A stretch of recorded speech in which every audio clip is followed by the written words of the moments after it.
Je suis très contente de voir chaque personne et je rends grâce à Dieu qui nous permet de nous retrouver dans sa maison ensemble. Amen.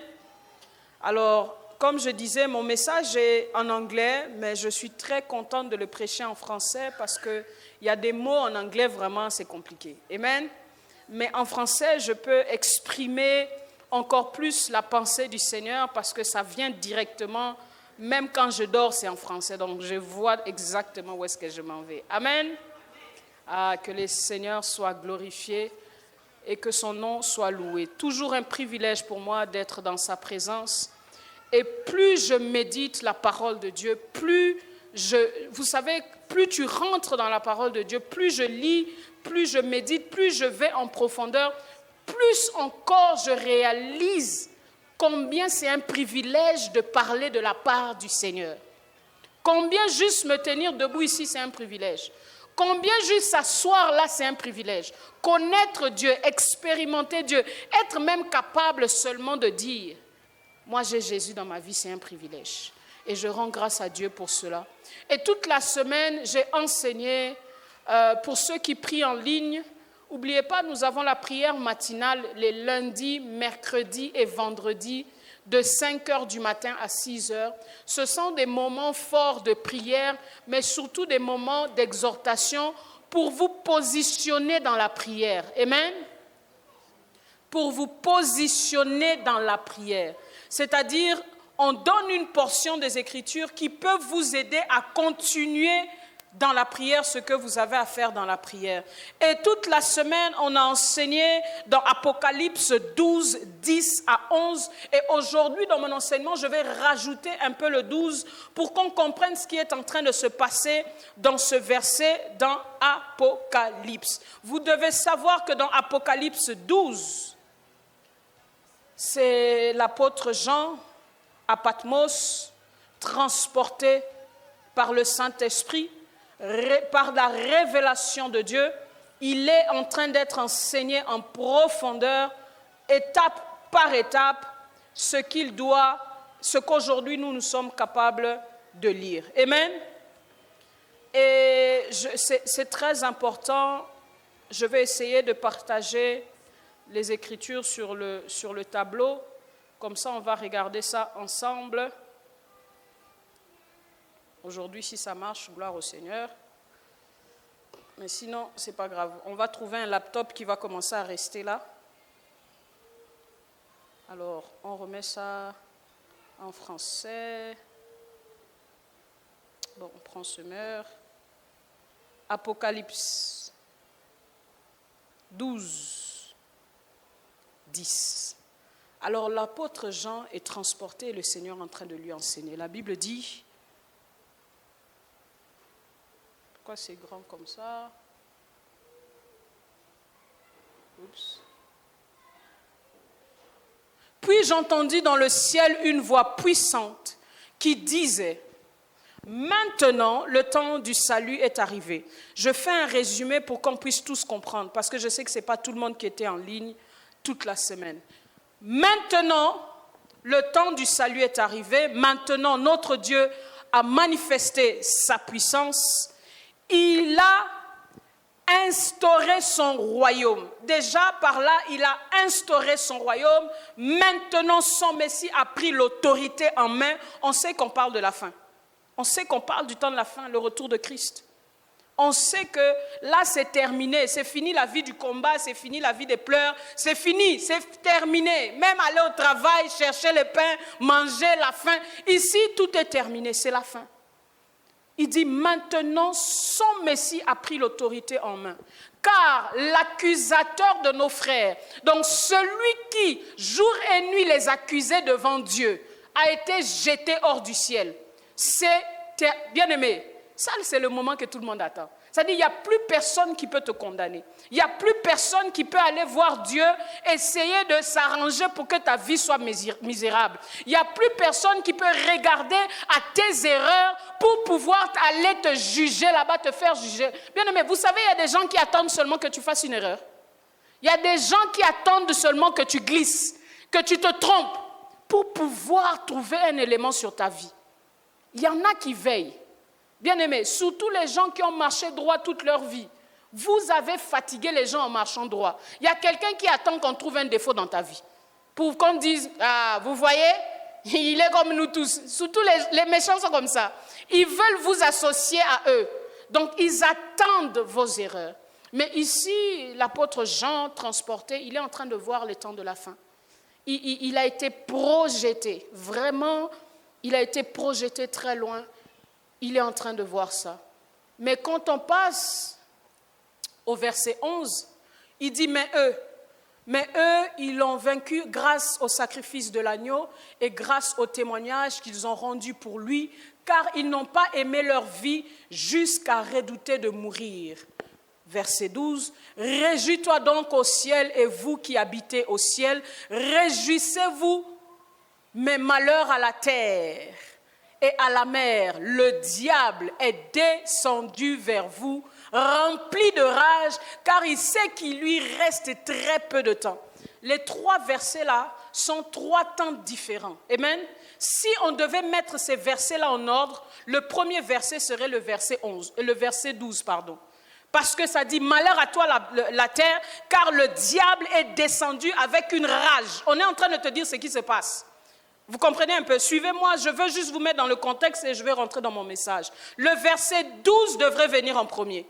Ensuite, le verset 11 devrait venir en deuxième. Parce que le diable est venu avec une rage contre vous et on vous donne la clé, les 3 clés pour pouvoir le vaincre. Est-ce que vous comprenez? Ensuite, le verset 10 devrait venir en dernier parce que le verset 10, c'est à la fin. C'est-à-dire tout est terminé. Le diable n'a plus de puissance, il n'a plus de force. Il a été mis par terre. Mais si tu lis trop rapidement, tu ne comprendras pas que c'est 3 temps différents. Si tu lis trop rapidement, tu vas juste mélanger ça, alors qu'ici, on veut nous enseigner quelque chose. Et dans ce contexte de ce que je veux qu'on voie aujourd'hui, j'ai parlé toute la semaine des 3 éléments qui font qu'on a une vie victorieuse. Bien-aimés, il y a possibilité d'être plus que vainqueur maintenant, avant le retour de Christ. C'est Jésus qui l'a fait ainsi. Amen. Il y a possibilité de rentrer dans la vie de victoire. Bien-aimés, vous allez voir que si vous allez dans les églises, vous allez trouver des gens qui sont beaucoup frustrés. Des gens qui sont blessés mais qui mettent des vêtements propres pour cacher. Vous allez trouver là-bas des gens qui sont en colère. Mais parce qu'ils ne savent même pas par où commencer sa colère, ils préfèrent s'asseoir seulement et rester calmes. Vous allez voir des gens qui n'en peuvent plus, qui sont fatigués, épuisés. Ils ne savent même pas par quel pied commencer la journée. Alors que la Bible est en train de nous dire, il y a moyen d'être plus que vainqueur aujourd'hui. Est-ce que quelqu'un est avec moi? Et je veux vous montrer, j'ai montré toute la semaine les 3 clés pour être plus que vainqueur. Et je vais pouvoir me concentrer sur la dernière clé aujourd'hui. Je reviens sur Louis II parce que Louis II est juste plus facile à lire.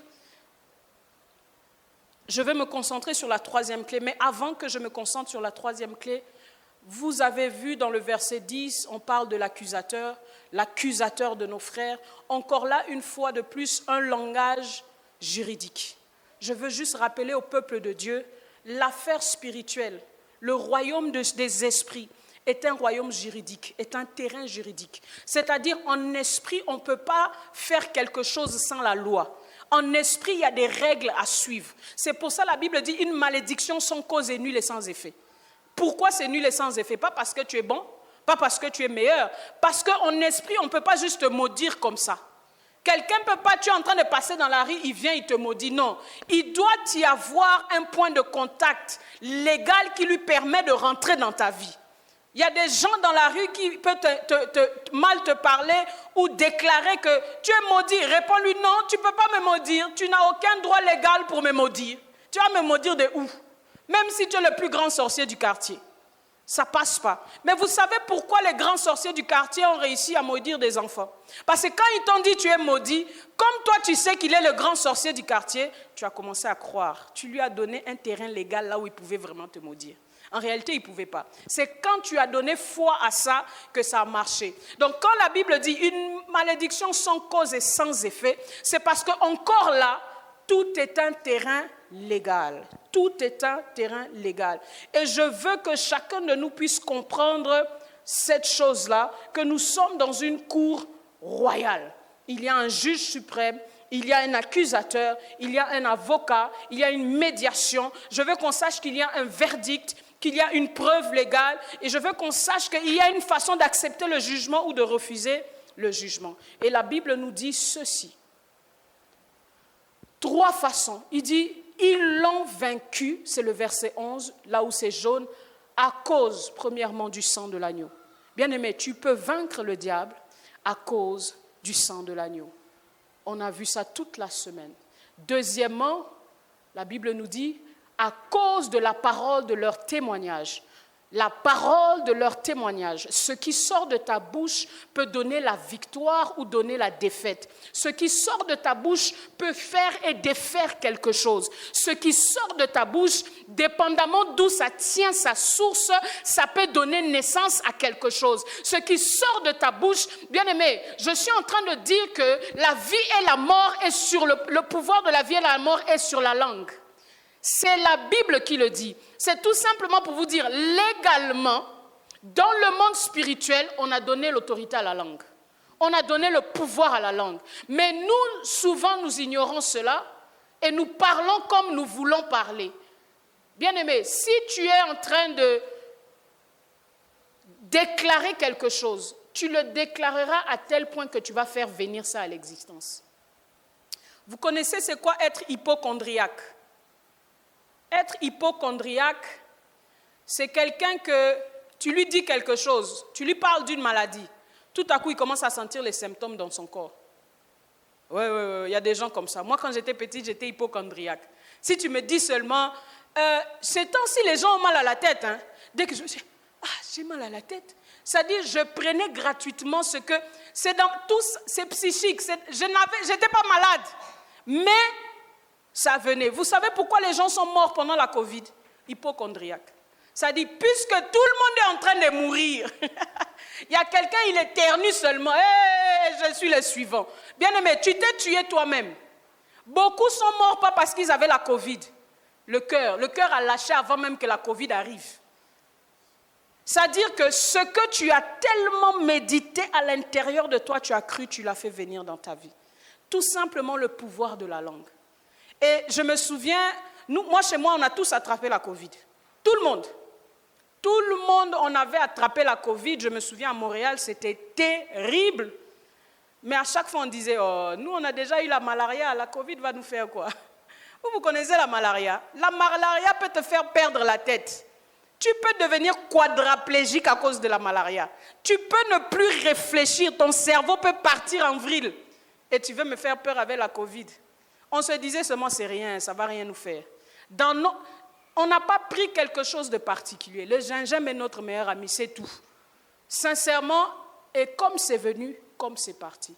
Mais parce qu'on déclarait autre chose s'est passé dans notre maison. J'ai des gens qui me témoignent, moi tous les matins je me levais, je disais des psaumes dans ma maison et la Covid n'est pas rentrée dans ma maison. Bien aimé, ce que tu proclames, le pouvoir de la langue est une loi spirituelle. Si tu la comprends, tu l'exerces. Si tu ne la comprends pas, ça joue contre toi. Et le troisième élément ici, qui est l'élément le plus complexe, ça dit, ils n'ont pas aimé leur vie jusqu'à craindre la mort. C'est ce que je vais pouvoir expliquer tout à l'heure. Mais quand je parle du domaine d'abord juridique, je veux qu'on puisse comprendre. Dans le domaine juridique, vous allez voir dans Psaume 9,5, la Bible nous parle du juge de justice. C'est juste pour vous confirmer ce que je suis en train de dire avant que je rentre dans cela. Quand vous lisez dans Exode 20, vous allez voir qu'on parle de la loi de Dieu. Ça veut dire qu'il existe une loi. Si tu l'ignores, cette loi va s'imposer sur toi. Quand vous lisez dans Psaume 119, 160, ça nous parle que toute la loi est vraie. Ça dit tout ce qui est là, c'est Dieu qui a établi ça. C'est vrai, c'est oui et amen. Dans Matthieu 18, 16, on nous parle que toute situation se règle devant 2 ou 3 hommes, c'est-à-dire devant des témoins. Encore là, je vous ai expliqué jeudi, il suffit d'emmener ton témoin des fois pour te défendre. Vous savez, quand on vous accuse de quelque chose, tu pries seulement, j'avais un témoin ce jour-là, merci Seigneur. Vous savez, il y a des gens qui ont échappé à des accusations de meurtre parce qu'ils étaient avec quelqu'un. Ah oui. Donc tout pointait contre toi. Mais parce que tu avais un témoin qui peut témoigner en ta faveur, ça te discute. Tu sors directement de cette affaire. Quand vous lisez dans Jean 8, 17, la Bible dit le témoignage de 2 hommes peut rendre la chose vraie. 2 hommes peuvent témoigner la vérité. Ésaïe 58, la Bible dit « Plaidons ensemble ». Je suis en train de vous montrer bibliquement partout là où Dieu a sémé des paroles juridiques pour chacun de nous. Et quand vous lisez dans Hébreux 9, 15, la Bible parle d'un médiateur de la nouvelle alliance. C'est-à-dire quelqu'un qui se tient entre 2 parties. Un avocat, vous savez, quand les gens se disputent, on cherche toujours un médiateur qui peut venir amener la paix. C'est ça qu'on retrouve dans Hébreux 9, 15, Matthieu 12, 36.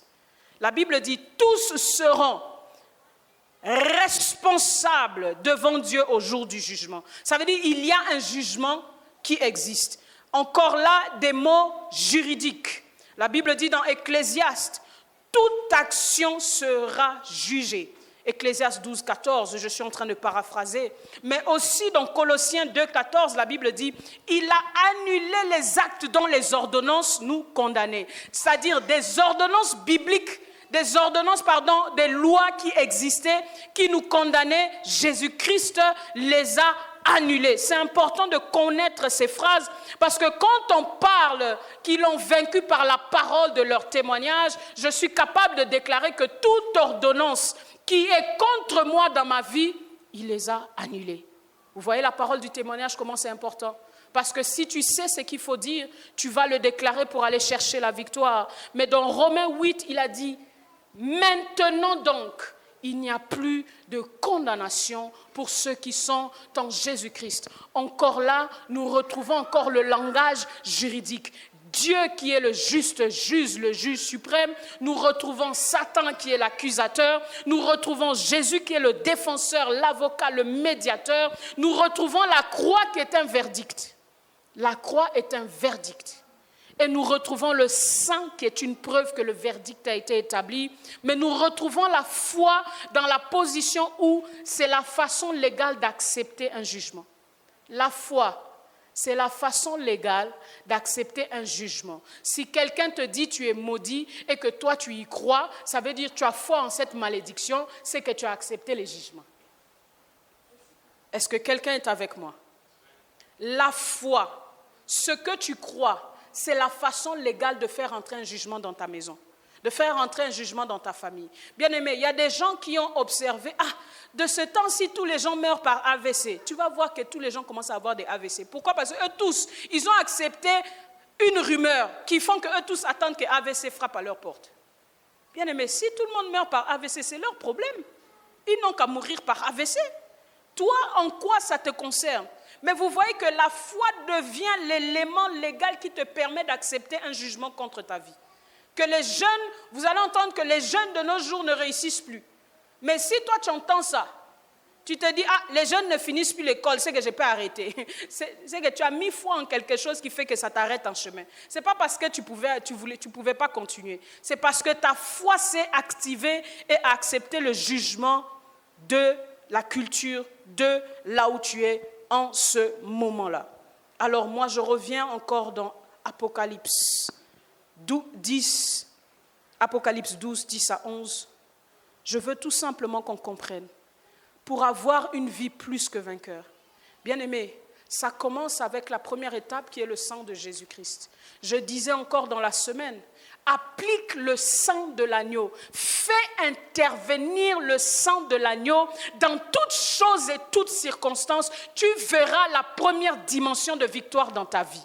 Je suis en train de dire à quelqu'un, le sang est capable de rendre victorieux une personne qui est capable de l'appliquer. La Bible dit, sans infusion de sang, il n'y a pas de pardon. Le sang a un langage qui fait parler même le pardon dans ta vie. Bien-aimé, tu as une situation où tu as besoin de pardon, tu dois faire appel au sang. Faire entrer cette situation dans le sang, que le sang devienne ton témoin. J'expliquais dans la semaine encore jeudi, je disais que Dieu demande à Caïn, qu'as-tu fait?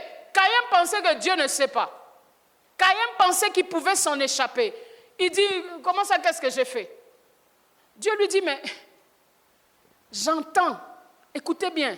Il ne lui a pas dit, j'ai vu, parce que Dieu voit tout, n'est-ce pas? Mais en ce moment-là, ce n'est pas ce que Dieu a vu qui est en train de juger Caïn.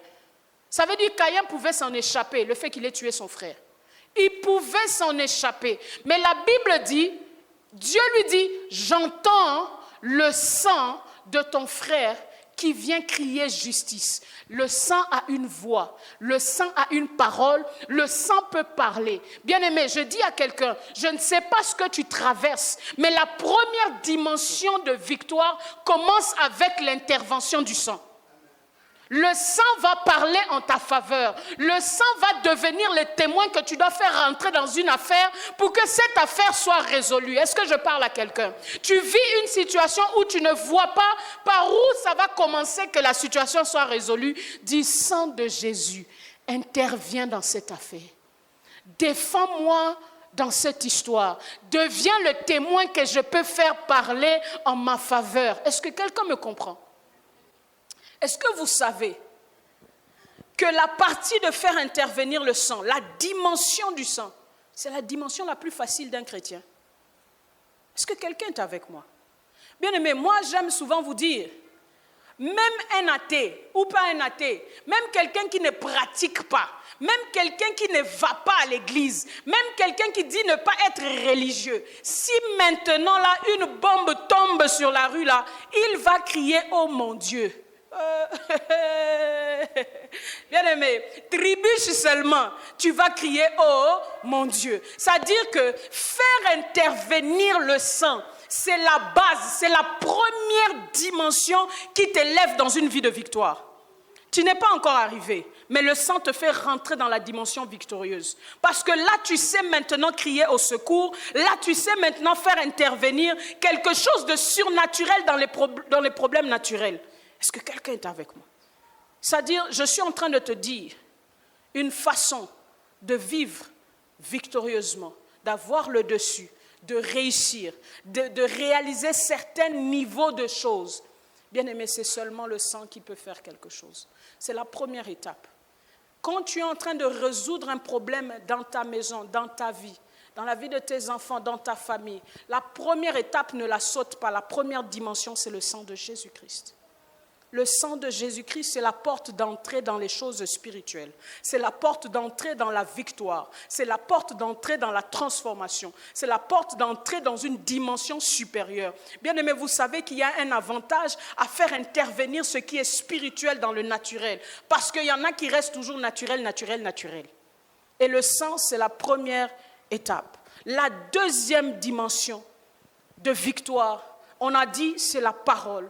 Bien-aimé, il faut connaître les promesses de Dieu pour les proclamer. Tu dois connaître qu'est-ce que la Bible renferme, qu'est-ce que Dieu dit pour que moi je le proclame afin que cela devienne ma victoire. Est-ce que tu comprends cela? Bien-aimé, tu ne peux pas seulement commencer à crier. Moi, ça me fait rire les gens que je vois crier « Je suis la tête et non la queue ». Toi, depuis tu cries « Tu es la tête et non la queue », est-ce que tu as constaté que ta vie est la tête et non la queue? Parce que c'est le seul verset là où tu es coincé. Je suis la tête et non la queue. Mais il y a d'autres choses avec ça qui accompagnent ça. C'est important de connaître la parole de Dieu. Parce qu'en connaissant la parole de Dieu, on rentre dans une dimension où on n'applique pas nos volontés et nos paroles pour nous, ni les paroles des gens, mais on applique ce que lui, Dieu, a dit pour nous. Mais est-ce que toi, tu sais ce que Dieu a dit pour toi? La deuxième dimension de victoire dans la vie de quelqu'un, c'est la dimension où tu sais ce que Dieu a dit pour toi et c'est ce que tu proclames dans ta vie et soudainement, tu vis par la parole que tu es en train de déclarer. Est-ce que quelqu'un comprend ça? Bien-aimé, laissez-moi vous dire une chose. Quand tu es en train de dire « Tu es le calme dans ma tempête », tu n'es pas en train de dire qu'il n'y aura pas les tempêtes. Il y aura les tempêtes. Mais tu es en train d'annoncer que moi, dans ma tempête, j'ai le calme. Bien-aimé, tout le monde a les problèmes, hein? Ah oui, il y en a qui ne dorment pas, le sommeil est très court. Mais il y a des gens dans leurs problèmes, ils sont calmes, ils sont paisibles. Tu te demandes, mais qu'est-ce qui ne va pas avec eux?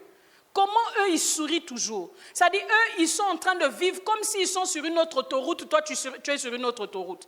Et pourtant, vous tous, vous êtes dans le même trafic. Lui, il est dans le trafic, là, il est heureux. Et pourtant en retard. Parce que lui ne vit plus dans la dimension de ce qui l'empêche de trouver sa paix et son bonheur. Bien-aimé, la parole de Dieu, savoir et connaître la parole à proclamer, va te permettre d'être dans la deuxième dimension de victoire dans une vie.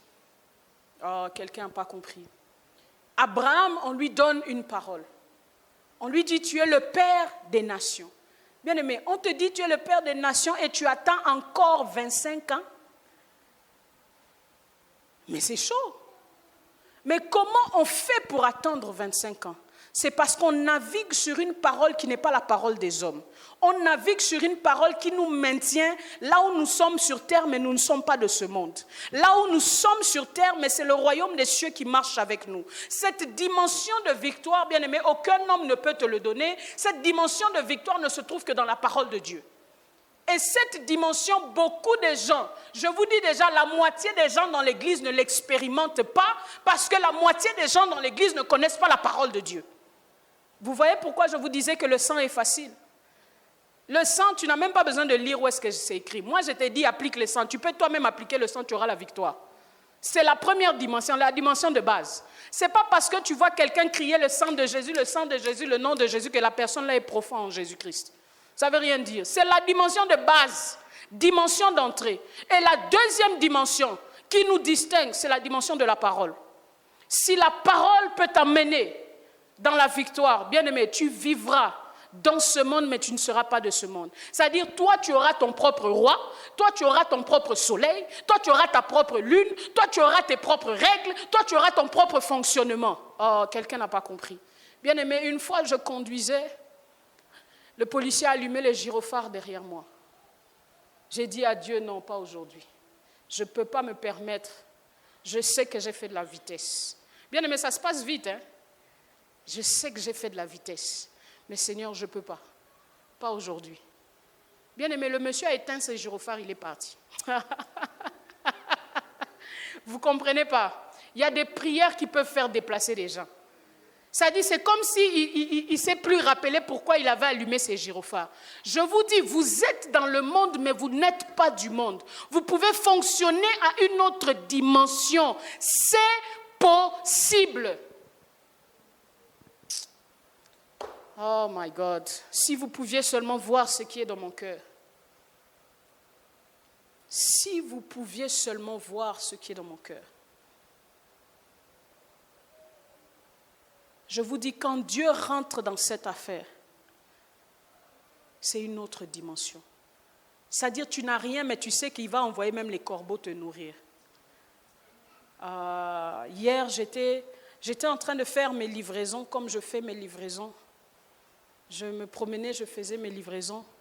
Et j'ai un monsieur pour qui je travaille qui m'appelle. « Christelle, tu es où? Tu peux me voir maintenant ?» J'ai dit, « Papa, je travaille pour toi du lundi au vendredi. Toi, jusqu'à samedi, tu m'appelles. » C'est comme le monsieur là appelle. Mais je pense que je suis convaincue qu'il n'arrive pas à dormir. Dieu est en train de lui mettre Christelle, Christelle, Christelle, Christelle. Vous comprenez pas? La semaine passée, il m'a vu.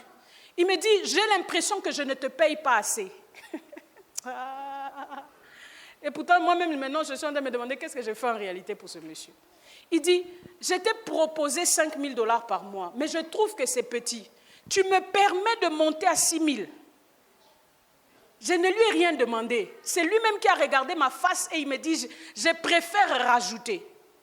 Je sens que tu as besoin de ça pour travailler. Ça, c'était il y a 2 semaines. Il m'appelle hier, il dit, viens s'il te plaît. Tu es où? Je dis, je suis à Le Duc, je fais mes trucs. Je ne voulais même pas aller. L'Esprit du Seigneur me dit, toi aussi, il faut seulement aller. J'arrive, il me dit, je suis au Tim Hortons, sur 50th Street. Viens, il faut que je te parle. Des fois, j'ai l'impression qu'il est nerveux. Il commence à parler. En réalité, là, vous savez que je viens juste de commencer à travailler. Je n'avais pas pour moi l'argent. Je n'avais que 300 $ dans mon compte. Je suis en train de calculer, est-ce que je paye la garderie ou bien on mange d'abord avec? La garderie va attendre. Il me dit, explique-moi d'abord ce que tu vas faire dans la semaine. Je lui explique. J'ai dit, mais tu me fais dire ça tous les jours, monsieur. Donc tu m'as fait venir ici pour que je t'explique. Il dit, non, je t'ai fait venir ici parce que je voulais te donner quelque chose. Il me donne $1020. $1000 avec $100, 100. Il dit, tiens, ce n'est pas ta paye, ça c'est seulement pour que tu sois à l'aise. J'ai dit, mais le gars là, mais sa tête, il va pas bien. Je lui ai dit, mais attends, est-ce que ça va? Il dit, non, je voulais tout simplement te faire du bien. Prends, mais je veux que tu travailles, s'il te plaît, fais comme si c'était ton organisation. Tu me dis là où je dois payer, je paye. Je lui ai dit, tu sais, c'est le Seigneur qui t'a touché parce que j'étais fauché. J'étais en train de réfléchir comment je vais payer. Il me dit, mais non, tu es dans un problème comme ça, tu n'as pas dit. J'ai dit, mais comment je vais te dire? Moi et toi, on est amis. Tu es le boss, moi, je travaille. Il dit, mais attends, est-ce que ça va bien avec la maison? J'ai dit, non, même la maison, j'arrive pas à payer. Il dit, mais pourquoi tu dois payer? Pourquoi tu n'achètes pas? Tu sais pas que je peux te donner une maison? J'ai dit, monsieur, calme-toi. Les gens vont commencer à croire que j'ai volé l'argent. Il n'y a plus personne qui va me croire quand je dis que c'est Dieu qui a fait. Il dit, maman, choisis dans Edmonton où tu veux une maison, tu pointes et tu me montres. Je vais prendre ça pour toi. Ah, il y a des jaloux. Merci, maman. Toi au moins, tu as compris quelque chose. Quand on vit par la parole de son témoignage, on ne se complique pas la vie. C'est lui qui décide. La Bible me dit, le cœur du roi est entre les mains du Seigneur. C'est lui qui penche ça où il veut. Bien-aimé, je lui ai dit, ok, parfait, je choisirai. 30 minutes plus tard, il me rappelle. Il dit, je suis avec mon ami le banquier ici. Tu peux lui donner à peu près le montant de la maison que tu cherches. J'ai dit, papa, moi je t'avais dit, j'ai cherché une maison. Maintenant, il me fait peur. Je lui dis, écoute, je ne veux pas rentrer dans les dettes, payer des hypothèques de 300 000, 400 000. Je n'ai pas d'argent. Bon, il dit, maximum peut-être 400 000. Il raccroche. Il me rappelle 25 minutes après. Bon, on a trouvé une maison dans l'ouest. Tu as dit que ton église est vers l'ouest. À Windermere. Juste là. C'est 476 000. Est-ce que tu peux... J'ai dit, regarde, non, pardon, attends lundi. Là, tu commences à me stresser. Parce que là, tu vas dans une dimension que même moi-même, je ne comprends plus. Mais bien aimé, quand tu vis par la parole de Dieu, il y a des dimensions qui ne sont pas explicables. Il y a des faveurs qui ne feront pas de sens. Il y a des faveurs qui ne sont pas des hommes. C'est Dieu qui les prenne et qui leur dise, tu fais ça pour mon enfant. C'est-à-dire, s'il faut un corbeau, le corbeau viendra. S'il faut un corbeau, je dis le corbeau viendra. La dimension de la parole, vivre par la parole, ce n'est pas une dimension d'appliquer le sang. Le sang, c'est la base. Ne crois pas que parce que tu appliques le sang, tu vivras aussi par la parole. Ce n'est pas vrai. Pour vivre par la parole, il faut que tu connaisses la parole, il faut que tu t'accroches à la parole, il faut que tu vives selon la parole, il faut que tu t'attendes à la parole, que la parole commence à produire une évidence dans ta vie, que la parole commence à donner vie dans ta vie. Oh my God. La dimension de la parole, bien-aimée, c'est une dimension qu'on doit tous désirer. Et encore là, je ne suis même pas arrivée à la 3e dimension. Je ne suis même pas encore arrivée à la 3e dimension. Bien-aimé, c'est possible de vivre une vie victorieuse maintenant. C'est possible de vivre une vie extraordinaire ici sur terre. On ne va pas attendre. Bien-aimé, quand Jésus va être revenu, c'est fini la terre. Toi, tu crois que c'est là que tu auras un bon travail? C'est là que tu vas commencer à aller en vacances? C'est là que tu vas commencer... Tu n'iras nulle part, c'est fini, on rentre dans la gloire. Mais il dit, ceux-là, ils l'ont vaincu. Ceux-là, il y en a d'autres qui vivent une vie de victoire. Eux, ils n'attendent pas seulement la fin. À la fin, nous tous, on sera égaux et victorieux. Mais maintenant, c'est ceux-là qui voudront courir l'affaire de la foi là. C'est ceux-là qui voudront courir dans la direction de Dieu. C'est deux choses différentes. Il y en a qui attendent, il y en a qui n'attendent pas. Bien-aimé, quand tu commandes à manger, tu peux commander à manger et calmement t'asseoir chez toi, attendre qu'on te livre. Ça va venir. Tu vas manger. Mais tu peux faire aussi comme moi. Tu commandes à manger et tu arrives là-bas, tu dis, je suis venu chercher mon affaire. Je ne sais pas combien tu vas traîner comme ça, ou tu vas mettre tes doigts dans ma bouffe. Moi, je fais confiance à personne. Je vais chercher ma bouffe moi-même. Parce que je vais commencer à manger depuis dans la voiture. Et chacun sa façon. Tu peux attendre la fin, tu seras victorieux. Je te dis déjà, tu seras victorieux. À la fin, Jean dit, Maintenant, son Messie est révélé en ce moment-là, tout le monde est victorieux. Mais il y a ceux-là, qu'eux, ils ont dit, nous, on a le sang. Pourquoi on attend encore la fin? La fin est proche, je sais.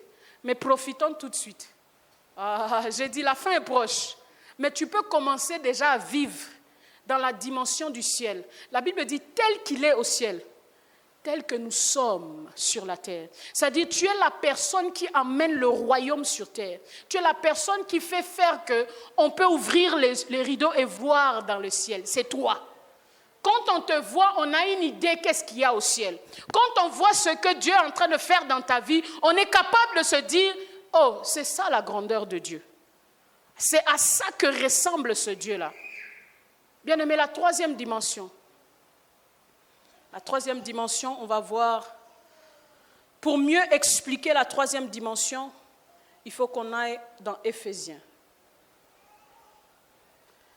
Le temps commence à me manquer. La troisième dimension. Bien aimé, ça c'est la dimension compliquée. La première dimension de victoire, c'est quoi? Ça là, même Mathilde peut opérer dans ça, hein Mathilde? Tu appliques le sang de l'agneau quand tu vas à l'école, ok? Tu rentres dans ta classe, tu dis le sang de Jésus me couvre ici, il n'y a personne qui peut me toucher. Tu peux, apprends déjà à le faire, amen? Moi, j'apprends ça aux enfants. Donc, on roulait hier, on a vu un grand accident à côté de chez nous. J'ai vu Israël mettre ses mains vers l'accident. Il commence à appeler le sang de Jésus sur les jets. Il dit, voilà, il est rentré dans la première dimension. C'est comme ça marche. C'est-à-dire, ça là, tout le monde, il faut apprendre ça à Yann. Il se cogne, il met le sang de Jésus-Christ. Il lui arrive quelque chose, il a peur, il appelle le sang de Jésus-Christ. Massaya, quand il se lève la nuit, il vient dans ma chambre, maintenant, je lui dis, on applique le sang, hein, papa, après tu retournes dans ta chambre. Ok. Ça marche, parce que c'est sa foi, c'est la première dimension. Je vous ai dit, tout le monde. La deuxième dimension est un peu plus compliquée, parce que Massaya ne comprend pas la parole encore. Il ne peut pas proclamer la parole. Il ne peut pas la méditer, il ne sait même pas encore lire. Amen, vous avez déjà compris. Mais là, maintenant, parlons de la troisième dimension. L'apôtre Paul explique très bien la troisième dimension. Il dit ici, je vous exhorte donc, moi, le prisonnier du Seigneur. Ça, c'est la dimension où les gens se cassent. Ça, c'est là où ça passe, où ça craque. Il dit, je vous exhorte donc, moi, le prisonnier dans le Seigneur, à marcher d'une manière digne de la vocation qui vous a été adressée. Hey! Juste le premier verset. Dans ce premier verset, il y a trop de choses. Apocalypse nous dit, la troisième dimension pour vivre une vie victorieuse, c'est la dimension où tu ne fais pas cas de ta vie. Tu n'as même plus peur de la mort. Est-ce que quelqu'un est avec moi? C'est la dimension que Christ a accomplie. Bien aimé, la Bible me montre qu'à Gethsémane, il était en train de suer le sang, tellement qu'il était dans l'angoisse. C'est le moment où souvent ça casse, là où les gens ne peuvent plus faire le sacrifice jusqu'au bout. C'était bien votre affaire d'église là, quand vous avez commencé à trop me demander, vous m'avez fatigué. C'est là où vous voyez les gens, ils se tournent. C'est en ce moment-ci, Christ a dit, toutefois, non pas ma volonté, mais que ta volonté se fasse. C'est en ce moment-là que Jésus était mort. Il n'était pas à la croix. C'est en ce moment-là que son âme, son esprit, tout s'est détaché parce que là, il savait que je m'en vais à l'abattoir. Est-ce que quelqu'un comprend ça? Je m'en vais vers la mort. Quand tu as déjà accepté la mort, c'est même plus la mort qui t'a tué, c'est l'acceptation là que tu as eue. Il dit non pas ma volonté, mais que ta volonté se fasse. L'apôtre Paul est en train d'expliquer ici, moi le prisonnier dans le Seigneur. Bien aimé, la dimension de victoire là que tout le monde cherche, c'est la dimension de victoire qui se donne seulement si tu es prisonnier. Le problème c'est que nous on aime trop la liberté. Nous on a encore nos sentiments, on a nos projets, on a nos pensées, on a nos responsabilités, on a nos entreprises, on a nos enfants, on a nos occupations. Il est impossible d'arriver à la troisième dimension de victoire dans la vie si tu n'es pas prisonnier de l'Éternel. Est-ce que quelqu'un m'écoute?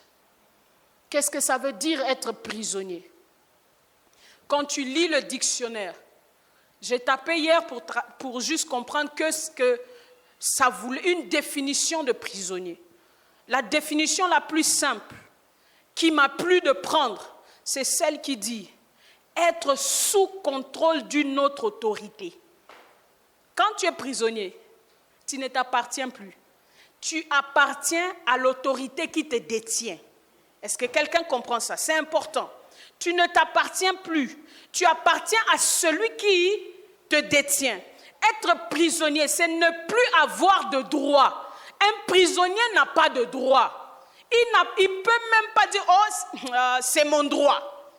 Vous savez, quand les jeunes viennent d'Afrique, ils arrivent au Canada, le premier mot qu'ils apprennent pour défier l'autorité, c'est mon droit. Mon ami, tu n'as pas de droit. Amen. Je ne sais pas qui me disait, je ne sais plus avec qui j'étais. Ah oui, j'étais avec mademoiselle. Elle me disait, quand j'aurai 18 ans, je pourrais peut-être décider dans quelle maison on va vivre. Pour l'instant, je ne peux pas décider, je suis mineure. J'ai dit, mon ami, même quand tu seras majeur, aussi longtemps que tes parents sont tes parents, c'est eux qui décident. Elle me dit, mais non, mais c'est... J'ai dit, c'est vous qui pensez qu'on a un droit à 18 ans. Tu es l'enfant de quelqu'un. Il n'y a pas de droit. Oui, regardez-moi bien les jeunes. Ils sont en train de me regarder les yeux comme, qu'est-ce que tu nous dis? Non, vous n'avez pas pour vous des droits. Le pays est en train de vous mentir. Parce que quand vous allez gaffer, ils vont vous laisser tomber. Et ceux-là qui sont responsables de vos droits, c'est eux qui vont venir dans votre vie. C'est vos parents. Parce qu'elle essaie de justifier un peu. Bon, c'est pas moi. J'ai dit, mon ami, laisse faire. Tu n'as pas de droits. Même quand tu auras 18 ans, tu n'auras pas de droits. Il y aura un transfert de droits. C'est quand tu vas te marier. Le transfert de droits va passer de tes parents à ton mari. En réalité, on n'est jamais libre. On est pour nous seulement prisonniers. C'est aussi simple que ça. C'est juste que l'autorité change. Soit c'est tes parents, soit c'est ton mari. Mais même quand c'est tes parents, même quand c'est ton mari, il y a un troisième gars, l'accusateur, qui peut essayer d'être ton autorité. Bien aimé, c'est ce qu'il faut refuser. Un prisonnier n'a pas de droit. Toi, tu es avec Dieu, mais tu as encore tes propres droits. Ça ne marche pas comme ça. Un prisonnier n'a pas de préférence. Tu n'as pas de préférence. Vous n'avez pas remarqué qu'ils sont tous habillés pareil? Ils sont tous habillés en vêtements orange ou en vêtements des jaunes, oui, et les rayés là, bleu, blanc ou blanc, noir. Ils n'ont pas de préférence. Ils n'ont même pas le choix de leur propre apparence. Toi, tu choisis même quoi mettre le matin, dimanche pour venir à l'église. Tu sens que tu as le choix. Bien aimé, tu n'as pas le choix. Un vrai prisonnier n'a même pas le choix. Un vrai prisonnier, c'est celui-là même qui arrête d'acheter les vêtements colorés. Parce qu'il se dit, en réalité, je n'ai même pas le choix. Je n'ai pas le temps d'arriver même là-bas. Un vrai prisonnier n'a même pas d'extra. Les prisonniers mangent ce qu'on leur donne. Ils dorment quand on leur dit de dormir. Ils se lèvent quand on leur dit de se lever. Ils se lavent même quand on leur dit de se laver. Ils n'ont pas de voix. Les prisonniers n'ont pas de maison. Ils n'ont pas de choix. Ils n'ont pas de finances. Ils n'ont pas de banque. Bien-aimé, est-ce que tu es prisonnier du Seigneur? Est-ce que tu es prisonnier du Seigneur? Est-ce qu'on peut se regarder dans les yeux ce matin? Parce que je sais que tu te dis en tant qu'enfant de Dieu, j'ai droit à une vie victorieuse, n'est-ce pas? Mais est-ce que tu as droit à la dimension de victoire des prisonniers? Qui contrôle encore ta vie? Je disais à ma maman pendant qu'on roulait en voiture, j'ai dit, moi depuis que je suis jeune, je donne 90% à Dieu. Moi, je n'ai jamais compté la dîme, sincèrement. Je vous dis, c'est pour ça que je sais que Dieu me donne toujours la victoire dans les finances. Même quand l'ennemi essaye, ça ne dure jamais. Dieu me donne toujours la victoire quand il s'agit de l'argent. Parce qu'il y a deux maîtres qu'il ne faut pas servir. Dieu n'a pas dit le diable et Dieu. Vous me suivez? La Bible dit, on ne peut pas servir deux maîtres à la fois. Il n'a pas mentionné le diable dedans, tellement que le diable n'a pas de pouvoir. Mais il a mentionné l'argent. L'argent, c'est l'autre autorité qui contrôle beaucoup de vies. L'argent est une autorité qui contrôle. C'est-à-dire, il y a beaucoup ici qui sont prisonniers de l'argent, pas de Jésus. C'est compliqué. Le système même dans lequel nous vivons est fait pour qu'on soit prisonnier de l'argent. Je disais à une dame qui me disait, il dit, moi j'aimerais pour moi aller vivre au pays, mais travailler pour le gouvernement fédéral. Mais je me connecte au pays, je travaille. Au moins là-bas, je n'ai pas d'hypothèque, je n'ai pas ceci. Le système est fait pour que tu sois endetté, que tu sois toujours en train de chercher l'argent pour payer une facture, que tu sois toujours en train de te stresser. C'est-à-dire, on a fait en sorte que l'argent vous gère. Qui vous emprisonne, qui vous limite, qui vous empêche d'être libre. Mais nous sommes tous convaincus à la liberté financière. Ça n'existe pas. Les gens te disent la liberté financière, c'est avoir plus d'argent. Non, c'est être encore plus esclave de l'argent. Parce que l'argent contrôle les gens. C'est une autorité qui gère les gens. Mais quand on appartient à Dieu, comme l'apôtre Paul est en train de nous dire, prisonnier dans le Seigneur, c'est-à-dire mon autorité qui est Dieu, c'est lui qui décide si je mange aujourd'hui ou je ne mange pas. C'est lui qui décide si je reste locataire ou je deviens propriétaire. C'est lui qui décide si je change de voiture ou pas. Si je marche ou je vais à vélo. C'est lui qui décide si j'ai des enfants ou j'en ai pas. Mon autorité, c'est Dieu. Quand tu arrives dans cette dimension de la vie, tu vis selon la volonté de Dieu. Le matin, tu peux te réveiller, il décide que tu es libre. Le soir, il décide qu'on te mette en prison. Peu importe, tu es prisonnier du Seigneur. Bien-aimés, cette dimension, rares sont les gens qui ont atteint cette dimension. Je vous dis, rares sont les gens qui ont atteint cette dimension. Il y a des moments même des gens qui prêchent ici, nous qui vous prêchons, il y a des moments où même on dit à Dieu, Dieu, ça c'est beaucoup. Ce que tu me demandes là, c'est compliqué. Être prisonnier du Seigneur, c'est la dimension où lui-même qui t'a donné Isaac, que tu as attendu pendant 25 ans, toi-même tu te retournes, tu lui dis, d'accord, prends encore Isaac. Bien-aimé, quand on est prisonnier, on ne calcule pas.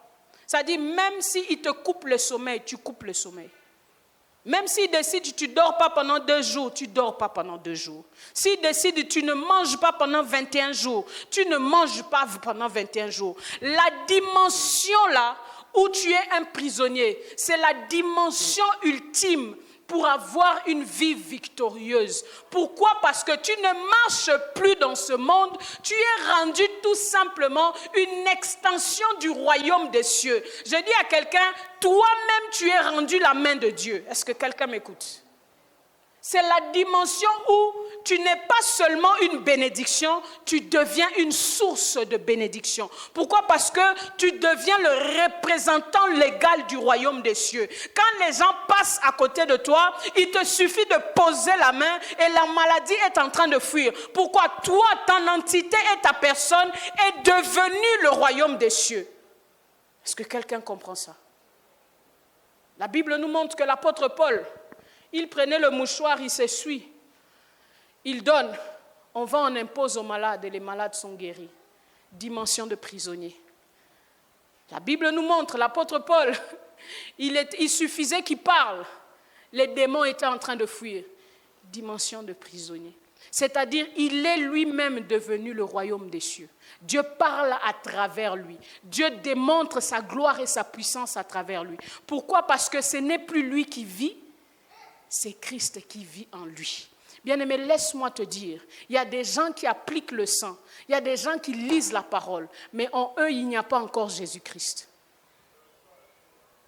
En eux, il n'y a pas encore la manifestation de Christ ressuscité complètement.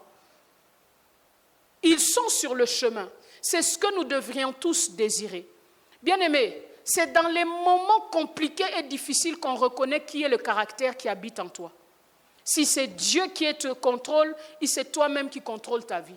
C'est dans des moments compliqués, là où tu dois faire un choix difficile, qu'on sait si ton maître, l'autorité de ta vie, c'est Dieu ou l'autorité de ta vie, c'est quelqu'un d'autre. Bien-aimé, c'est ici la dimension où beaucoup de gens n'arrivent pas. C'est pour ça que nous sommes frustrés. C'est pour ça que nous ne voyons pas des miracles. C'est pour ça que nous ne voyons pas la manifestation du ciel, parce que nous ne sommes pas des prisonniers de Dieu. Nous ne sommes pas esclaves du Seigneur. Nous sommes encore en train de calculer. Nous sommes encore en train de gérer nos propres vies. Bien-aimé, jusqu'à quand tu vas gérer ta vie? Jusqu'à quand toi-même tu vas être maître de toi-même? Dieu te demande d'être maître de ta vie. Mais jusqu'à quand c'est toi-même qui te gères? Jusqu'à quand c'est toi-même qui penses que tu te maintiens? Bien-aimé, le jour que Dieu lâche, il a lâché. Tu n'as rien à faire. C'est drôle de savoir qu'il est souverain, mais pourtant on a peur de s'abandonner à lui. Bien-aimé, c'est la dimension où il n'y a pas de débat. Quand on te regarde, on peut voir Christ. C'est la dimension où quelqu'un te crache dessus, quelqu'un te gifle, tu lui donnes l'autre joue. Bien-aimé, est-ce qu'on peut se parler dans les blancs des yeux? Si on te gifle ce matin, est-ce que tu vas donner l'autre joue? Ou bien tu vas d'abord dire, j'ai même ma sainteté de côté. Quand les gens arrivent là, moi j'ai vu les gens dire, toi et moi, c'est le ciel qui va nous séparer. Ça dit, la personne a atteint un niveau de colère que même le ciel ne peut plus intervenir. Ça dit, le Saint-Esprit ne lui parle plus. Est-ce que tu fais partie des gens où le Saint-Esprit peut prendre une pause dans ta vie? Tellement qu'en ce moment-là, toi-même, tu es trop fâché. Et le Saint-Esprit n'est plus là. Bien-aimés, nous devons aspirer à cette dimension-là. La dimension où c'est Christ qui vit en nous. Bien-aimés, les disciples ont été appelés chrétiens, pas parce qu'ils voulaient qu'on les appelle chrétiens.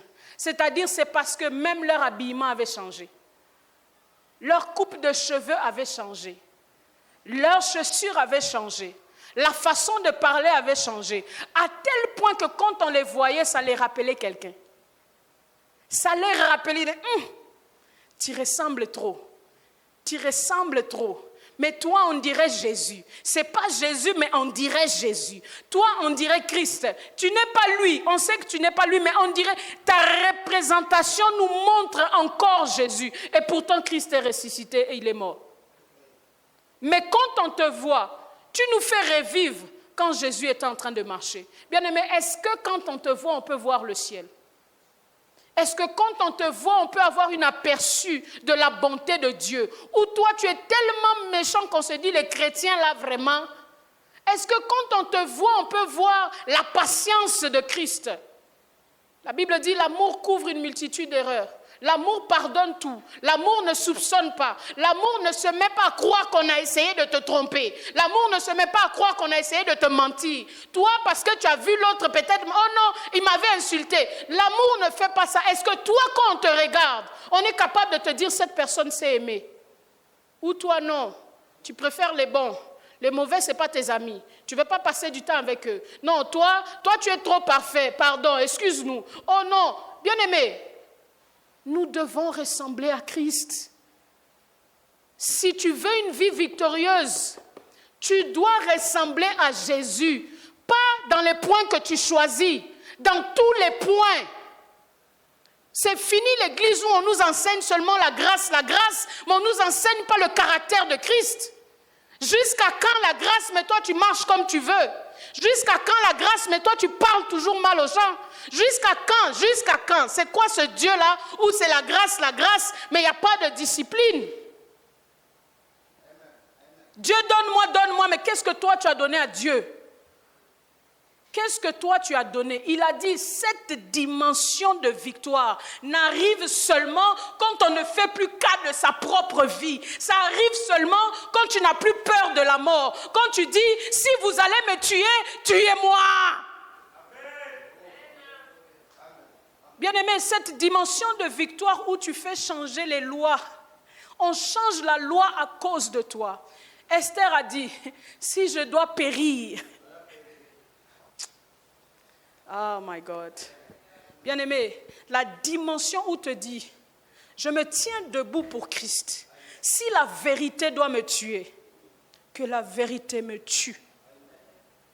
Laisse Dieu faire. Esther est rentrée dans la présence du roi. Elle savait déjà, la coutume faisait que, on va te tuer. Mais Esther est étonnée. Le cœur du roi est en train de pencher en sa faveur. Mais non seulement le cœur est en train de pencher à sa faveur, Dieu est en train de mettre la faveur, mais en même temps, toutes les lois sont en train de changer en la faveur de toute une nation. Je dis à quelqu'un, si toi tu choisis que ta vie soit le sacrifice qui va changer la route de toute la nation, de toute ta maison, tu es capable de le faire. Ça prend un seul homme, qu'une seule personne se lève et qui dise, plus jamais quelqu'un dans ma famille va mourir avant 50 ans. Une seule personne. Il dit, moi je donne ma vie. C'est fini les célibats qui durent, les divorces qui détruisent les hommes. Ça n'arrivera plus dans ma famille. Parce que moi je me donne à Jésus-Christ. Bien-aimé, tu peux le faire. Je dis à quelqu'un, il y a des dimensions on ne peut pas discuter ça. On ne peut pas discuter. Mardoché dit à Esther, qui sait si c'est pour un temps pareil? Je dis à quelqu'un, qui sait si c'est pour un temps pareil que Dieu t'a appelé? Oui, cette famille-là souffre depuis trop longtemps, mais Dieu maintenant t'a appelé. Qui sait si c'est pour un temps pareil? Bien-aimés, ne prenez pas à la légère le fait que Christ vous ait appelé. Ne prenez pas à la légère. Il est temps que tu changes l'historique d'une nation. Troisième dimension, donne-toi au Seigneur. Dis, Seigneur, moi je me donne. Mais tous ceux qui viendront derrière moi, l'histoire va changer. On va parler d'une autre chose. On va parler d'une autre finalité.